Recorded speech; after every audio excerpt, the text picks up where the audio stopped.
আসসালামু আলাইকুম ওয়া রাহমাতুল্লাহি ওয়া বারাকাতুহু। ইন্নাল হামদালিল্লাহ ওয়াসসালাতু ওয়াসসালামু আলা মান লা নাবিয়্যা বা'দা ওয়া আলা আলিহি ওয়া সাহবিহি আজমাইন। আউযু বিল্লাহি মিনাশ শাইতানির রাজীম। বিসমিল্লাহির রহমানির রহিম। ওয়াস-সামাই ওয়াত-তারিক ওয়া মা আদরাকা মাত-তারিক আন-নাজমুস সাকিব ইন কুল্লু নাফসিন লাম্মা আলাইহা হাফিজ ফালইয়ানজুরিল ইনসানু মিম্মা খুলিকা মিম্মা ইন দাফিক ইয়াখরুজু মিন বাইনিস সুলবি ওয়াত-তারাইব ইন্নাহু আলা রাজইহি লাকাদির ইয়াওমা তুবলাস সারাইর ফামা লাহু মিন কুওয়াতিন ওয়ালা নাসির والسماء ذات الرجع والأرض ذات الصدع إنه لقول فصل وما هو بالهزل إنهم يكيدون كيدا وأكيد كيدا فمهل الكافرين أمهلهم رؤيدا। সম্মানিত দর্শক শ্রোতামণ্ডলী, যে যেখান থেকে দেখছেন বা এই প্রোগ্রাম শুনছেন, মহান আল্লাহর কাছে দোয়া করি যা যায় খায়ের সকলের আমলনামায় দান করো। সেই মহান আল্লাহর দরবারে আমরা শুকরিয়া আদায় করছি, যিনি আমাদেরকে এই অনুষ্ঠানে দার্সে কোরআনের প্রোগ্রামে অনুষ্ঠানে আমাদের অংশগ্রহণ করার তৌফিক দান করেছেন। সেই মহান আল্লাহর দরবারে আমরা শুকরিয়া আদায় করছি, আলহামদুলিল্লাহ। অতঃপর দরুদ ও সালাম শান্তির ধারা বর্ষিত হোক আমাদের পথপ্রদর্শক বিশ্বনেতা বিশ্বনবী শেষ নবী সৈয়দুল মুরসালিন খাতামুন নবীন হযরত মুহাম্মদ মুস্তাফা সাল্লাল্লাহু আলাইহি ওয়াসাল্লামের প্রতি। আল্লাহুম্মা সাল্লি আলাইহি আল্লাহুম্মা বারিক আলাইহি। সূরা আত-তারিক কোরআন মাজিদের 86 নম্বর সূরা এবং এ সূরায় মোট আয়াত আছে 14টি। আমি আপনাদের সামনে এ সূরার কিছু ব্যাখ্যা, তাফসীর, কিছু আলোচনা আপনাদের সামনে পেশ করব।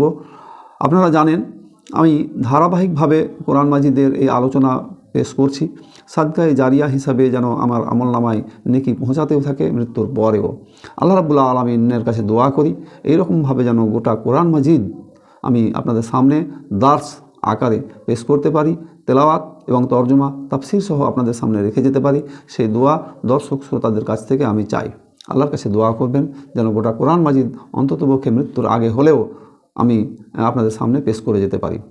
আপনারা যে যেখান থেকে দেখছেন, এখন পর্যন্ত যতগুলো সূরার উপরে আলোচনা পেশ করেছি, যে কোনো সূরা আপনারা যে কোনো সময় অবসর সময়ে আপনারা দেখবেন, শুনবেন এবং অশেষ নেকির অধিকারী হবেন। বক্তা এবং শ্রোতা উভয়েই নেকির হাসিল করবেন। এ দোয়া আল্লাহ রাব্বুল আলামিনের কাছে আমরা পেশ করছি। সূরা আত-তারিক এটা মাক্কি সূরা, মক্কায় অবতীর্ণ হয়েছে এবং এর বিষয়বস্তুগুলো মূলত দুটো বিষয়কে কেন্দ্র করে এই বিষয়বস্তু রাখা হয়েছে। এখানে প্রথম বিষয়বস্তুটা হচ্ছে মানুষের একটা জীবন, যে মানুষকে আল্লাহ রাব্বুল আলামিন পৃথিবীতে পাঠিয়েছেন এবং তার একটা পরিসমাপ্তি ঘটবে এবং পরকালে এই জীবনের সমস্ত হিসাব দিতে হবে। এই বিষয়টাকে কোরআন মাজিদের এই সূরায় আল্লাহ রাব্বুল আলামিন উল্লেখ করেছেন। দ্বিতীয় বিষয় অথেন্টিক কিতাব হিসাবে কোরআন মাজিদকে আল্লাহ রাব্বুল আলামিন আমাদের হেদায়েতের জন্য পেশ করেছেন, সেই সম্পর্কে আলোচনা করা হয়েছে। তাহলে এই সূরাতে মোট দুটো বিষয়কে আল্লাহ রাব্বুল আলামিন গুরুত্ব দিয়ে প্রকাশ করেছেন। সূরা আত-তারিক সম্পর্কে তার গুরুত্ব সম্পর্কে বলতে গিয়ে বলা হয়েছে যে খালিদ বিন আবু জাবাল আল উদওয়ানি তার পিতার থেকে বর্ণনা করেছেন। তিনি ছিলেন সাফিক গোত্রের। তো আল্লাহ নবী হযরত মুহাম্মদ মুস্তাফা সাল্লাল্লাহু আলাইহি সাল্লাম সাফিক গোত্রের শেষ প্রান্তে একদিন একটা লাঠিতে ভর দিয়ে তিনি দাঁড়িয়েছিলেন এবং তেলাওয়াত করছিলেন এ সূরা আত-তারিক। ওয়াস-সামাই ওয়াত-তারিক ওয়া মা আদরাকা মাত-তারিক আন-নাজমুস সাকিব। এই তেলাওয়াত করছিলেন পুরো সূরা এবং খালিদ বিন আবু জাবাল আল উদওয়ানি তার পিতার থেকে বর্ণনা করতে গিয়ে বলছেন যে তার পিতার ঘটনা, যে তিনি তখন ইসলাম গ্রহণ করেননি। তা আল্লাহ নবীর কাছ থেকে এ তেলাওয়াত শুনে তিনি মনে মনে এটা মুখস্থ করে নিয়েছিলেন এবং পরবর্তীতে যখন আল্লাহ নবীর কাছে তিনি তেলাওয়াত করলেন, ইসলাম ধর্ম গ্রহণ করলেন, তখন এই তেলাওয়াতটা আল্লাহ নবীকে শোনালেন এবং তিনি সেটা আল্লাহ নবী সন্তুষ্ট হলেন তার এই তেলাওয়াতে। অতঃপর তিনি যখন তার গোত্রের সাথে মিশলেন, সাফিক গোত্রের সাথে মিশলেন, তখন তিনি তাদেরকে ইসলামের কথা যেমন বললেন, সাথে সাথে তারা জিজ্ঞাসা করলো যে তুমি নবীর কাছ থেকে কী শুনেছো সাল্লাল্লাহু আলাইহি ওয়াসাল্লাম, তো তার কাছ থেকে কী শুনেছো? তখন তিনি উত্তর দিলেন যে আমি এই সূরাটা ইসলাম গ্রহণ করার আগেই শুনে মুখস্থ করেছি এবং এটা নবীর কাছ থেকে আবার রিপিটেশন করে মানে চেক করে নিয়েছি যে আমি ঠিক জেনেছি কি না, ঠিক বুঝেছি কি না। তো ওই সময়ে তাদের কাছে কোরাইশ গোত্রের কিছু লোক ওখানে ছিল। তো তখন তাকে বললেন যে মুহাম্মদ সাল্লাল্লাহু আলাইহি ওয়াসাল্লাম তিনি আমাদের কাছের লোক, গোত্রের লোক, তো তার কথা যদি সত্য হয় তাহলে তো আমরা সেটা আগে গ্রহণ করব, কিন্তু তুমি যেহেতু এটা গ্রহণ করেছো তার কথায় গুরুত্ব দেওয়ার বা সেটা শোনার কোনো প্রয়োজন নেই, অর্থাৎ তাকে নিরাশ করার চেষ্টা করলেন। কিন্তু বর্ণনাকারী বলছেন যে তিনি এই কথাটা আমলে নিলেন না, বরং তিনি যেহেতু ইসলাম গ্রহণ করেছেন এবং ইসলামের উপরে তিনি দাঁড়িয়ে থাকলেন।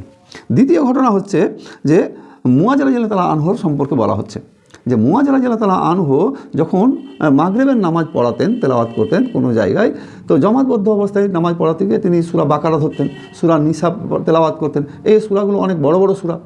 তো আল্লাহ নবী হযরত মুহাম্মদ মুস্তাফা সাল্লাল্লাহু আলাইহি সাল্লামের কাছে যখন এ খবর গেল, তখন আল্লাহ নবী তাকে বললেন যে সূরা তারিক, আস-সামাই ওয়াত তারিক ওয়া মা আদরাকা মাত তারিক, অথবা সূরা শামস, এইগুলো তোমরা তেলাওয়াত করো না কেন?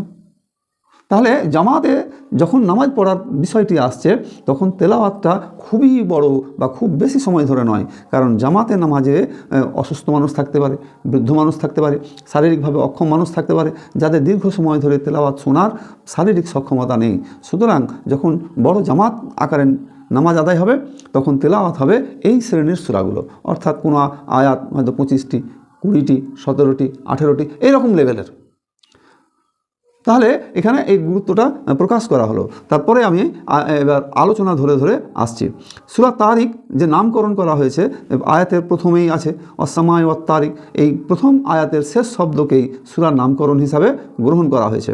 এখানে যে আলোচনাটা করা হচ্ছে যে শপথ আকাশের এবং রাতে যা আবির্ভূত হয়, আকাশের শপথ আমরা এর আগে আলোচনা করেছি বা জানি যে আল্লাহ রাব্বুল আলামিন যখন কোনো জিনিসের শপথ গ্রহণ করেন তার সাথে যে বিষয়কে বোঝাতে শপথ গ্রহণ করেন তার একটা লিঙ্ক থাকে, মিল থাকে।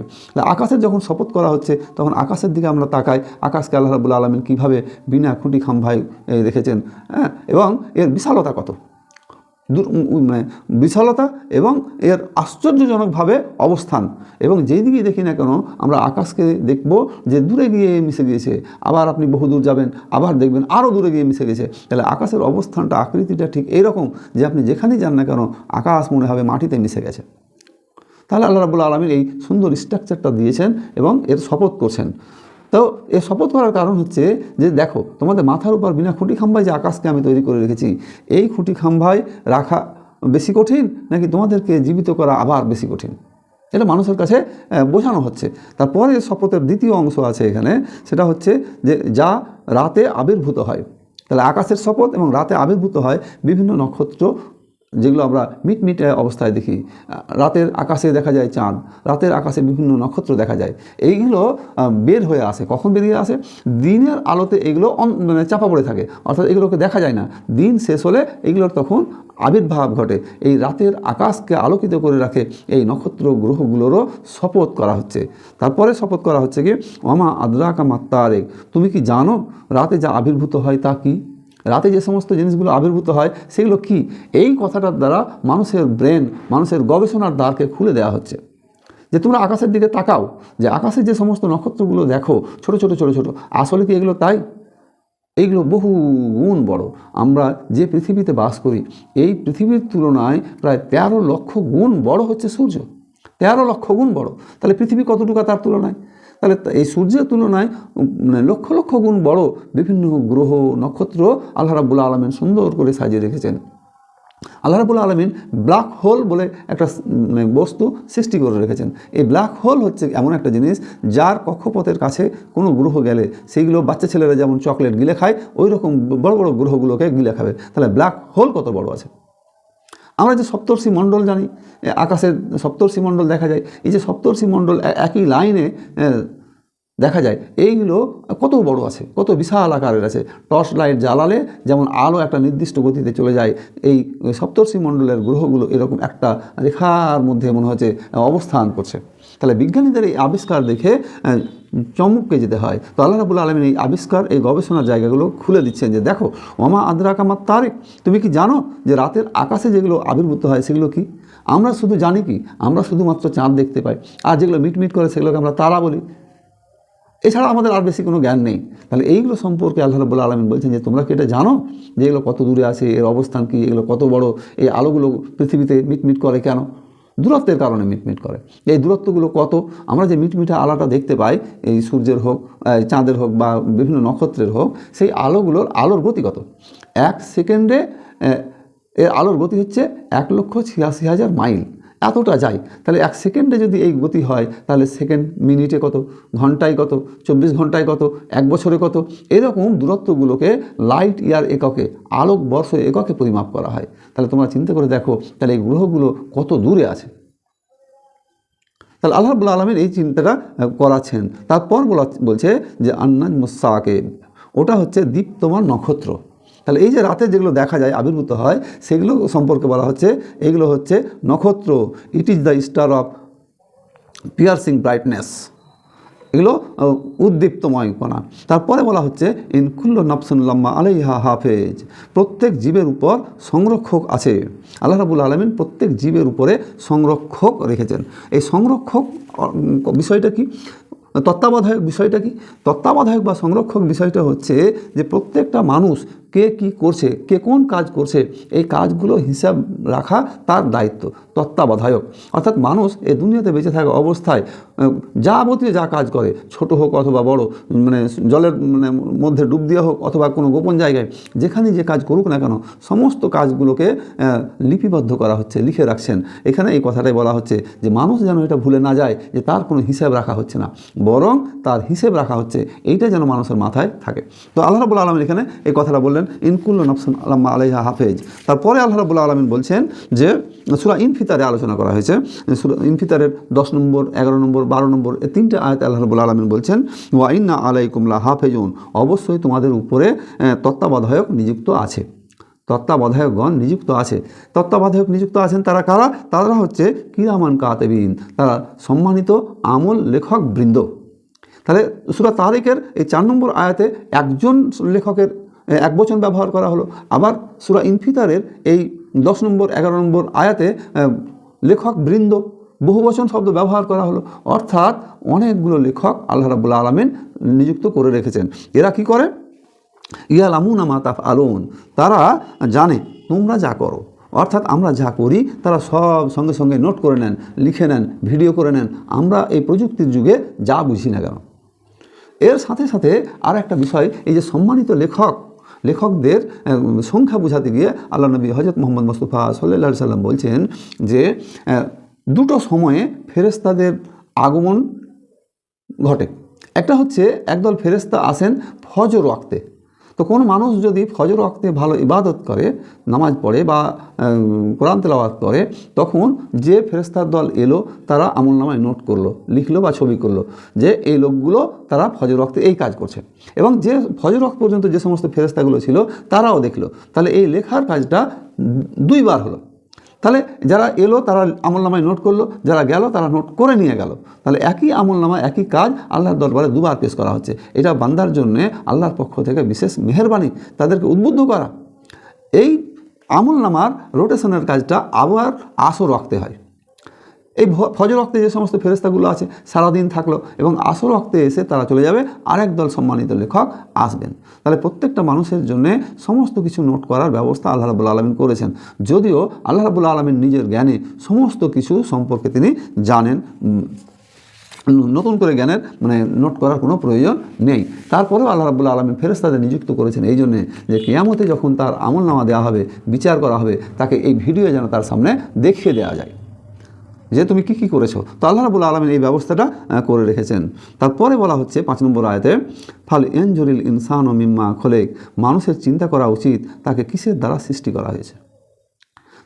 এখানে এতক্ষণ পর্যন্ত যে সম্মানিত লেখকদের কথা, সংরক্ষকদের কথা আলোচনা করলাম, তো এই সংরক্ষকদের সম্পর্কে বলতে গিয়ে আরেকটা কথা আছে, সেটা হচ্ছে যিনি এত সুন্দর আকাশ বানালেন, তাতে সুন্দর করে সাজালেন, তারপর বলা হচ্ছে যে যিনি এই কাজগুলো করলেন, তিনি কি তোমাদের জন্য সেই সব আমলগুলো লেখার ব্যবস্থা করতে পারবেন না? অবশ্যই পারবেন। আল্লাহ রাব্বুল আলামিন শপথ করে এই কথাটা বললেন যে অবশ্যই প্রত্যেকের উপরে তার তত্ত্বাবধায়ক আমলনামার সংরক্ষক আমি নিযুক্ত করে রেখেছি। আয়াতের পরের অংশে বলা হচ্ছে যে ফাল ইয়ানজুরিল ইনসানু মিম্মা খলিক, মানুষের চিন্তা করে দেখা উচিত যে কিসের দ্বারা তাকে সৃষ্টি করা হয়েছে। এবার মানুষকে নিজের দিকে তাকাতে বলা হচ্ছে যে দেখো, তোমাকে কত সুন্দর করে সৃষ্টি করেছি, তোমাকে কী থেকে সৃষ্টি করেছি তুমি কি জানো? তুমি কি ভেবে দেখেছো যে তোমাকে কী থেকে সৃষ্টি করা হয়েছে? হযরত আদম আলাইহিস সালামকে মাটির থেকে তৈরি করা হলো, কোনো মডেল ছাড়া আল্লাহ রাব্বুল আলামিন তৈরি করলেন। আদম আলাইহিস সালামের মানে বাম পাশের বাম পিঞ্জরের হাড় থেকে হাওয়াকে তৈরি করা হলো, হাওয়া আলাইহিস সালামকে তৈরি করা হলো। তাহলে আদমের তৈরি হয়ে গেল, হাওয়া তৈরি হয়ে গেল। আদম এবং হাওয়া এই দুজনের মধ্য থেকে, আদম আলাইহিস সালাম এবং হাওয়া আলাইহিস সালাম, এই দুজনের পক্ষ থেকে মানে মাধ্যমে পরবর্তী মানব প্রজন্ম এই পৃথিবীতে আসতে শুরু করলো। তাহলে এইভাবে আস্তে আস্তে মানুষ তৈরির ইতিহাসে দেখেন যে হযরত ঈসা আলাইহিস সালামকে তৈরি করলেন কি থেকে?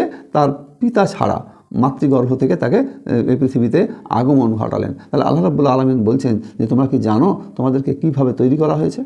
তো আদম এবং হাওয়া আলাইহিস সালাম তাদের তৈরি করার পর মানুষ আসার যে প্রক্রিয়াটা, এই প্রক্রিয়াটা হচ্ছে পিতা এবং মাতার মধ্য দিয়ে এই পৃথিবীতে মানুষের আগমন সৃষ্টি, মানে আগমনের ধারা চলতে থেকেছে। এখানে বলা হচ্ছে 6 নম্বর আয়াতে যে খোলেকা মিন মাইন দাফিক, তাকে সৃষ্টি করা হয়েছে সবেগে নির্গত পানি থেকে। ইখরুজু মিন বাইনি সুলবি ওয়াত তারাইব, এটা নির্গত হয় পৃষ্ঠদেশ এবং পঞ্জরাস্থির মধ্য থেকে। তারপরে ইন্নাহু আলা রাজইহি লাকাদের, নিশ্চয়ই তিনি তার পুনরাবর্তনে ক্ষমতা রাখেন। এখানে যে আলোচনাটা করা হচ্ছে সেটা হচ্ছে যে মানুষকে তৈরি করার কথা। আল্লাহ রাব্বুল আলামিন মানুষকে তৈরি করছেন। এবার কি থেকে বলা হচ্ছে? যে তাকে সৃষ্টি করা হয়েছে সবেগে নির্গত বীর্য থেকে, পুরুষের পৃষ্ঠদেশ অর্থাৎ মেরুদণ্ড থেকে, এবং মহিলাদের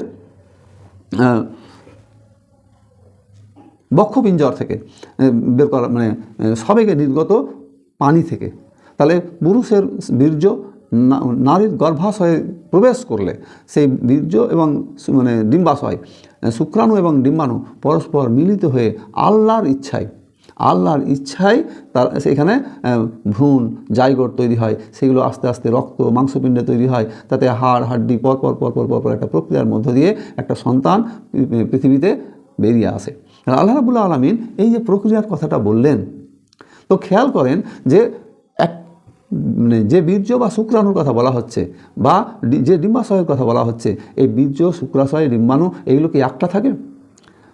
মাইক্রোস্কোপ যন্ত্রের সাহায্যে এইগুলোর অনেক কণা, লক্ষ লক্ষ কোটি কোটি কণা এর মধ্যে অবস্থান করে থাকে। তাহলে এই অগণিত কণার মধ্যে, অগণিত শুক্রকীটের মধ্যে এবং অগণিত ডিম্বাণুর মধ্যে এই সমস্ত ডিম্বাণুগুলো জরায়ুতে দেয়ালের সাথে, পর্দার সাথে ধাক্কা লেগে সেগুলো নষ্ট হয়ে যায়, ভেঙে যায়, সেগুলোর সক্রিয়তা থাকে না।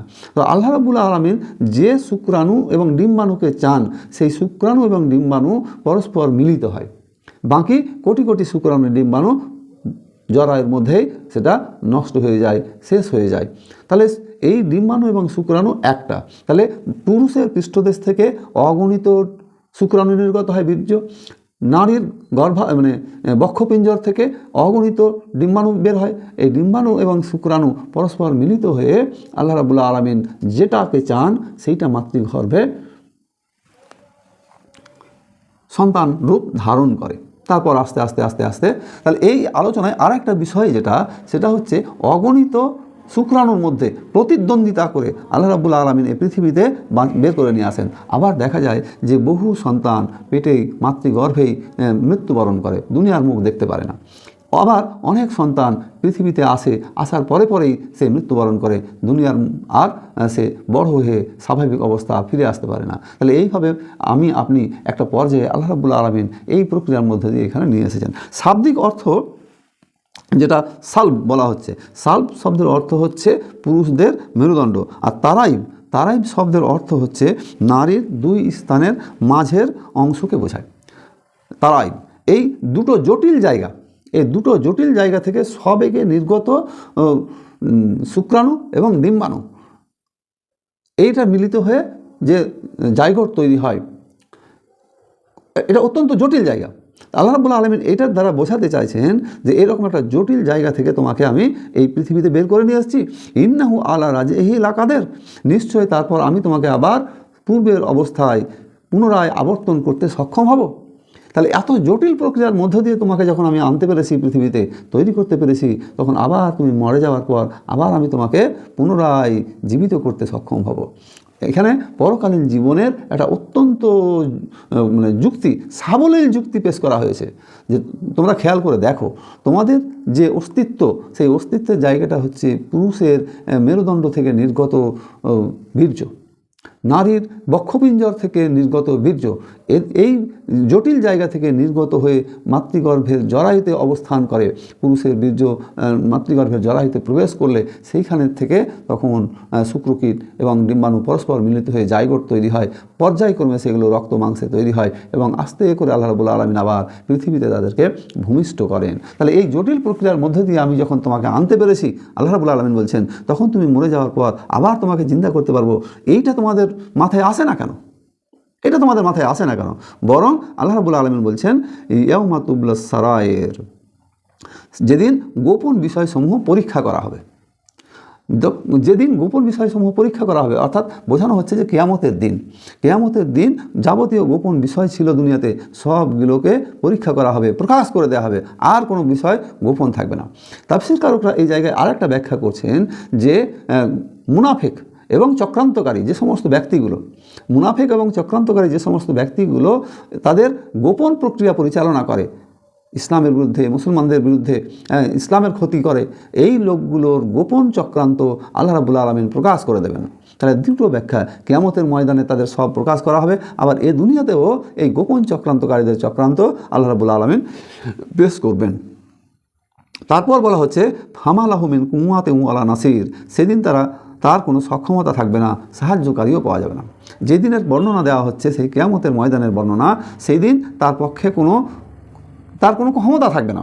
এগুলো প্রকাশ গোপন থাক, এরকম গোপন রাখার কোনো ক্ষমতা থাকবে না। প্রকাশ হবেই, এবং প্রকাশ হওয়ার পর তাকে বিচারের সম্মুখীন হতে হবে, এটাকে সে আটকাতে পারবে না। এবং বিচারের পর তাকে শাস্তি পেতে হবে, এটাকেও সে আটকাতে পারবে না। সেই দিন তার কোনো ক্ষমতা থাকবে না, আর সেই দিন কোনো সাহায্যকারীও পাবে না।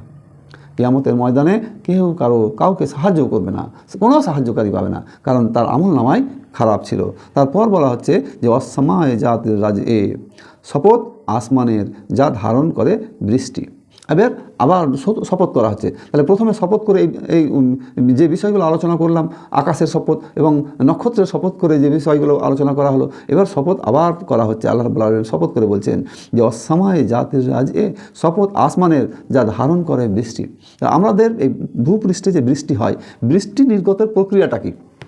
যে নদী বা সমুদ্রের জল, খাল বিলের জল, দিঘির জল সূর্যের তাপে গরম হয়, এই গরম হওয়া জলগুলো বাষ্পীভূত হয়ে আকাশে চলে যায়। তাহলে বাষ্পীভূত হয়ে উপরে চলে যায়।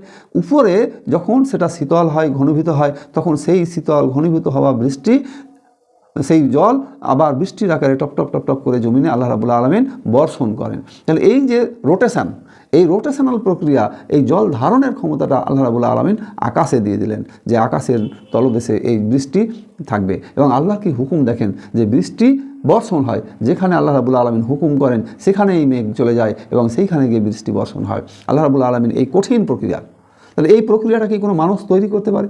নদী, সমুদ্র, খাল বিলের জল গরম হবে, বাষ্পীভূত হবে, আবার সেগুলো ঘনীভূত হবে, ঠান্ডা হবে, শীতল হবে, আবার বৃষ্টির আকারে পৃথিবীতে আসবে। এই প্রক্রিয়া মানুষের দ্বারা সম্ভব নয়। এখন যদিও কৃত্রিমভাবে বৃষ্টি তৈরি করার চেষ্টা করা হচ্ছে, কৃত্রিমভাবে, তবে এই কৃত্রিম বৃষ্টি দিয়ে পৃথিবী আবাদ হবে না। এই কৃত্রিম বৃষ্টি দিয়ে পৃথিবী আবাদ হবে না। কত জায়গায় কৃত্রিম বৃষ্টি দেওয়া হবে। সুতরাং কৃত্রিম বৃষ্টি মানুষের জীবনযাপনের জন্য উৎকৃষ্ট নয়, বরং আল্লাহ রাব্বুল আলামিন যে প্রক্রিয়ায় বৃষ্টি নাজিল করেন, এই প্রক্রিয়ায় গোটা পৃথিবী সতেজ হয়, মরা জমিন সতেজ হয়ে যায়। যে জমিন শুকনা ছিল, বৃষ্টির পানি পেয়ে সে সতেজতা ফিরে পায়। তা আল্লাহ রাব্বুল আলামিন বলছেন পরের আয়াতে, ওয়াল আরজে জাতিস সাদ, শপথ জমিনের যা বিদীর্ণ হয়। বিদীর্ণ হয়, অর্থাৎ জমিনের মধ্য থেকে উদ্ভিদ, গাছপালা, লতাগুল্ম সব এগুলো বেরিয়ে আসে, মাটি ভেদ করে বিদীর্ণ হওয়া। বিদীর্ণ হওয়ার অর্থ হচ্ছে মাটি ভেদ করে বেরিয়ে আসা। আমরা মাঠে যে সমস্ত ফসলগুলো দেখি, ধান, গম, পাট, যাবতীয় ফসল, সেই বীজগুলো জমিতে ছিটিয়ে দেওয়া হয়। এই বীজগুলো থেকে মাটি ভেদ করে চারা গাছ হয়, তার থেকে ফুল হয়, ফল হয়, খাদ্যশস্য হয়, ইত্যাদি হয়। এখন খেয়াল করেন, আমরা শুধু করলাম কি, এই বীজগুলোকে জমিনে শুধুমাত্র ছিটিয়ে এলাম, বপন করে এলাম। কিন্তু আল্লাহর কুদরত, আল্লাহর ক্ষমতা, আল্লাহর পাওয়ার হচ্ছে এই যে আকাশ থেকে বৃষ্টি বর্ষণ হলো, এই আকাশ থেকে বৃষ্টি বর্ষণ হয়ে শুকিয়ে যাওয়া জমিন সতেজতা লাভ করলো, এবং এই জমিনের মধ্যে থেকে আল্লাহ রাব্বুল আলামিন ছোটো ছোটো ছোটো ছোটো আকারে চারা গাছ বের করলেন। এই চারা গাছগুলোর যে পানির দরকার, এই পানিগুলো সবসময় আল্লাহ বৃষ্টি দিয়ে পূরণ করেন না, এই পানিগুলো পূরণ করেন আবার শীত দিয়ে। ছোটো ছোটো আকারে রাতের অন্ধকারে গাছের উপরে, পাতের উপরে শিশির পড়ে, এই শিশির দিয়ে আল্লাহ রাব্বুল আলামিন এই ঘাস, এই ফসল, সেগুলোকে সতেজের ব্যবস্থা করে দেন। আল্লাহ রাব্বুল আলামিন দেখতে বলছেন যে দেখো, তোমাদেরকে এই কঠিন প্রক্রিয়াগুলোর শপথ করছি। শপথ করে বলা হচ্ছে কি, আমি একটু আগেই বলেছি যে শপথ করা হয় ওই বিষয়ের, যে বিষয়ের সাথে আল্লাহ রাব্বুল আলামিন কোনো শপথ করছেন তার একটা সম্পর্ক থাকে। তাহলে এখানে আল্লাহ রাব্বুল আলামিন শপথ করছেন যে ইন্নাহু লাকাউলু ফাসল, নিশ্চয় আল কোরআন হচ্ছে মীমাংসাকারী বাণী, সত্য এবং মিথ্যার মীমাংসা করবে, তাফরিকা সৃষ্টি করে দেবে। আল্লাহ রাব্বুল আলামিন কোরআন মাজিদে বলছেন, শাহরু রমজান আল্লাজি উনজিলা ফিহিল কোরআন হুদাল লিন্নাস ওয়া বাইয়িনাতিন মিনাল হুদা ওয়াল ফুরকান। আল্লাহ কোরআন মাজিদকে নাজিল করেছেন, শাহরু রমজান আল্লাজি উনজিলা ফিহিল কোরআন, নাজিল করেছেন রমজান মাসে আল্লাহ রাব্বুল আলামিন কোরআন মাজিদ বললেন। এই কোরআন মাজিদটা কি, বাইয়িনাতিন মিনাল হুদা ওয়াল ফুরকান, এ মানুষের জন্যে হেদায়েত এবং সত্য এবং মিথ্যার তাফরিকা সৃষ্টিকারী, পার্থক্য সৃষ্টিকারী। আল্লাহ রাব্বুল আলামিন এখানে ওই কথাটা বলছেন যে ইন্নাহু লাকাউলু ফাসল, ইহা মীমাংসাকারী, সত্য এবং মিথ্যার। তাহলে সত্য এবং মিথ্যার ফায়সালা সম্পর্কে আল্লাহ রাব্বুল আলামিন বলছেন যে এই কোরআন দিয়ে যারা কথা বলবে তারাই শুধুমাত্র সত্য কথা বলে। মান ক্বালা বিহি সাদাকা, যারা কোরআন দিয়ে কথা বলে তারা সত্য কথা বলে। আমরা আজকাল বিভিন্ন নেতা নেত্রীদের দেখি বক্তব্য, তারা সকালে এক কথা বলে, বিকেলে এক কথা বলে, নিজেরা দোষ করে অন্যদের ঘরে দোষ চাপিয়ে দেয়। তাদের কথার কোনো ঠিক ঠিকানা থাকে না। এই ঠিক ঠিকানা থাকে না এই জন্যে যে তাদের সামনে কোরআন নেই, তাদের সামনে কোরআনের আইডিওলজি নেই, তাদের সামনে কোরআনের কোনো কর্মসূচি নেই। ফলে তারা সত্য এবং মিথ্যা তারা পরোয়া করে না। আর আল্লাহ রাব্বুল আলামিন বলছেন যে কোরআন, আল্লাহ নবী হযরত মুহাম্মদ মুস্তাফা সাল্লাল্লাহু আলাইহি সাল্লাম বলছেন যে যারা কোরআন দিয়ে কথা বলে তারাই শুধুমাত্র সত্য কথা বলে। তারপরে আর আয়াতে আল্লাহ রাব্বুল আলামিন বলছেন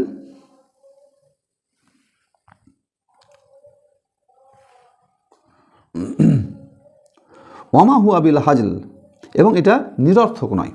কোরআন মাজিদ কোনো নিরর্থক গ্রন্থ নয়।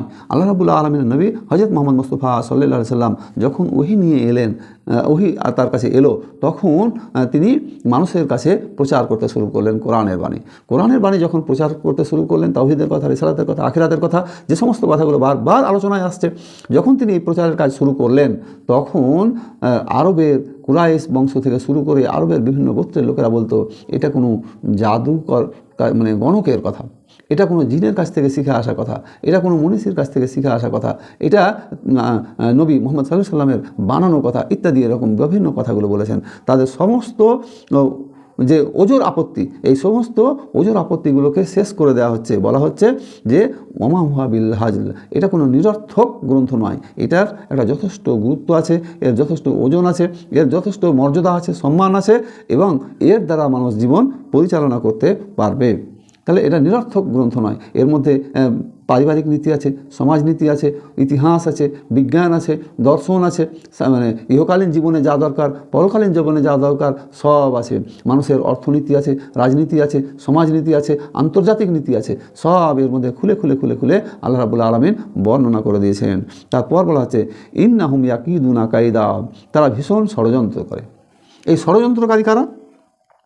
ষড়যন্ত্রকারী লোক হচ্ছে সেই সমস্ত লোকেরা, সে ইহুদি হতে পারে, মুশরিক হতে পারে, কাফির হতে পারে, এরা ষড়যন্ত্রকারী। আবার মুসলিমদের মধ্যে থেকে মুনাফিক শ্রেণী হতে পারে, এরা ষড়যন্ত্রকারী। তাহলে বলা হচ্ছে যে ইন্নাহু ইয়াকিদুনা কায়দা, তারা ভীষণ ষড়যন্ত্র করে, ও আকিদু কায়দা, আমিও ভীষণ কৌশল করি।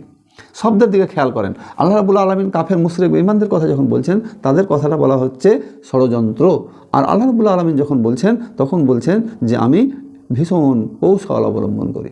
তাহলে ষড়যন্ত্রকে রুখার জন্যে পথটা দেখেন, ষড়যন্ত্রকে রুখার জন্যে আপনাকে কৌশল অবলম্বন করতে হবে। ষড়যন্ত্রের বিপরীতে আছে কৌশল।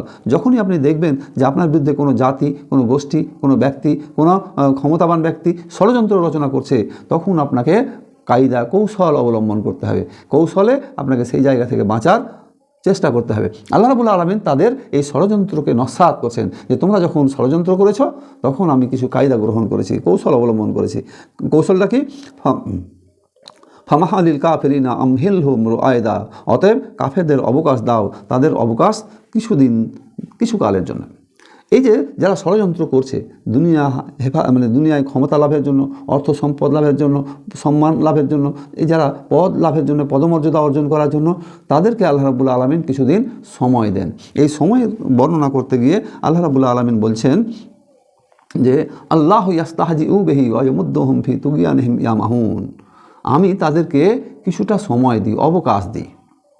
এই অবকাশে তারা যেন তাদের পাপের ঘোড়াকে পূর্ণ করে নিতে পারে। তাদেরকে আমি যে ছাড় দিচ্ছি, এই ছাড়টা এই জন্যই যে তারা তাদের পাপের বাক্সকে পূর্ণ করুক এবং কিয়ামতে তারা যেন কোনো সুবিধা না পায়। তারপর আল্লাহ রাব্বুল আলামিন বলছেন আল্লাহ ইয়াস্তাহজিউ বিহি ওয়া ইয়ামুদ্দুহুম ফি তুগয়ানিহিম ইয়ামাহুন উলাইকা আল্লাযীনা ইশতারাউ যালালাতা বিল হুদা ফামা রাবিহাত তিজারাতুহুম ওয়া মা কানু মুহতাদিন। আফসোস তাদের জন্য যারা দুনিয়া হাসিলের জন্য পরকালীন জীবনকে নষ্ট করে দিল, তাদের এই ব্যবসা কতই না ক্ষতিকর, তারা পথভ্রষ্ট। এই পথভ্রষ্ট জাতিকে সতর্ক করতে গিয়ে আল্লাহ রাব্বুল আলামিন সূরা আরাফের 182 এবং 83 নম্বর আয়াতে বলছেন যে যারা আমার নিদর্শন প্রত্যাখ্যান করে, এখানে নিদর্শন বলতে কোরআন মাজিদ, যারা আমার নিদর্শনকে প্রত্যাখ্যান করে আমি তাদেরকে এমনভাবে ক্রমে ক্রমে ধ্বংসের দিকে নিয়ে যাই যে তারা জানতেও পারে না। আমি তাদের অবকাশ দিই, আমার কৌশল অত্যন্ত বলিষ্ঠ শক্তিশালী। তাহলে আল্লাহ রাব্বুল আলামিন বলছেন যে যারা এই কাজটা করে, আমার নিদর্শনকে অস্বীকার করে, আমার পাঠানো কোরআনকে অস্বীকার করে, তাদেরকে আমি অবকাশ দিই এবং অবকাশটা দিই এমনভাবে যে তাকে আস্তে আস্তে আস্তে আস্তে ধ্বংসের কিনারেই নিয়ে চলে যায় এবং সেটা জানতেও পারে না। এবং আমার কৌশল অত্যন্ত বলিষ্ঠ শক্তিশালী। আমরা কোরআন মাজিদের এই সূরা তারিকের যে আলোচনা করলাম, সূরা তারিকের প্রথম অংশে আলোচনা করলাম আল্লাহ রাব্বুল আলামিন শপথ করে বলছেন যে প্রত্যেক মানুষের জন্য আমি তত্ত্বাবধায়ক।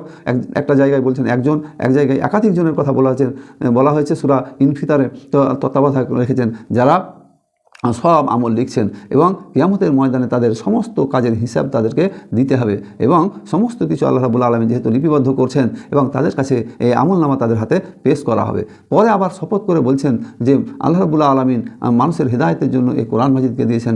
এই কোরআন মাজিদ থেকে যারা মুখ ফিরিয়ে নেবে তাদেরকে আল্লাহ রাব্বুল আলামিন পাকড়াও করবেন। তারা এই ক্ষমতালোভী মানুষগুলো তারা ষড়যন্ত্র রচনা করে আর আল্লাহ রাব্বুল আলামিন কৌশল অবলম্বন করেন এবং এই ষড়যন্ত্রকারীদেরকে, এই ক্ষমতালোভী মানুষদেরকে আল্লাহ রাব্বুল আলামিন কিছুটা সময় দেন, এই দুনিয়াতে কিছুটা সময় দেন এবং তাদেরকে পাকড়াও করা হয়। আর মধ্যবর্তী স্থানে আল্লাহ রাব্বুল আলামিন এই সূরার আলোচনা করেছেন, জানিয়েছেন যে মানুষকে কিভাবে তৈরি করা হয়েছে, দিয়ে বোঝানোর চেষ্টা করা হয়েছে যে মানুষকে আমি তৈরি করলাম অত্যন্ত একটা জটিল প্রক্রিয়ার মধ্য দিয়ে। যেহেতু খুবই জটিল প্রক্রিয়ার মধ্য দিয়ে তোমাদেরকে তৈরি করেছি, তুমি মরে যাওয়ার পর আবার তোমাকে জীবিত করব, এটা আবার কি এমন বড় কথা?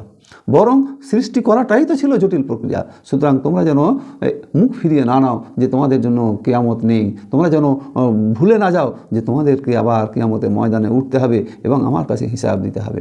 আল্লাহ রাব্বুল আলামিন যে সতর্ক করলেন আমাদেরকে, আমরা যেন এই সতর্কতা মাথায় রেখে জীবনযাপন করি। আমরা যেন মনে রাখি আমাদের জন্য সম্মানিত লেখক আছেন, তারা লিখছেন, তারা ভিডিও করছেন, ছবি করছেন এবং সব সংরক্ষণ করে রাখছেন এবং কিয়ামতের ময়দানে আমাদেরকে হিসাবের সম্মুখীন হতে হবে। আল্লাহ রাব্বুল আলামিন আমাদেরকে যেন বোঝার এবং আমল করার তৌফিক দান করেন। আমিন। ওয়া আখিরি দাওয়া আনিল হামদুলিল্লাহি রাব্বিল আলামিন।